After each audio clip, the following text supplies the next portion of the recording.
Right. I just remember being so afraid because I was like the complete, not only introverted, but I had like anxiety. I had social anxiety. I still really do, actually. It's funny because I can do huge fucking arenas. If the meet and greet's 10 people, I'm like, all right, what are we doing? But in high school, it was really bad. And I remember feeling like that first time I got a laugh that like broke up a moment.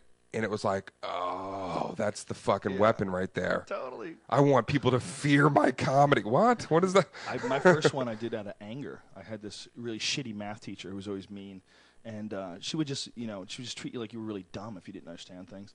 And she was a black lady. And she was doing this thing on stage, or on stage. She was doing this thing in front of the chalkboard, but she was writing something down. I wasn't paying attention.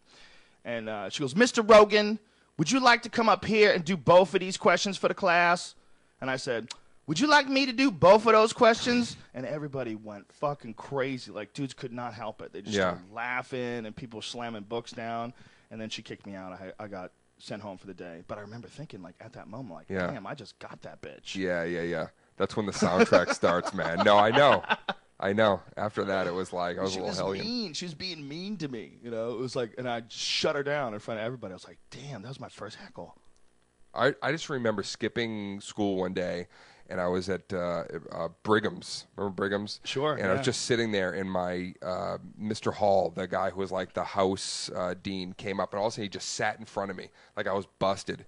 And he goes, and I was starting to do like plays or like write stuff, and he goes, listen, man, he goes, I know school's not for you. He was the first person to like, he goes, I know school's not for you. I know that theater and, making people laugh, you're kind of a cut up now. He goes, that's really what you should do. I know you want to be a comedian. That's what you should do. First person to ever tell me you should do that. Yeah. So nice to have someone there to say something like that. Yeah. I never had anybody tell me that. Everybody told me I sucked. My own mom told me she didn't think I should go into comedy because I wasn't very funny. Well, I think that's more of a mom protecting her son. Oh, it was, for sure. But, god damn, lady. My girlfriend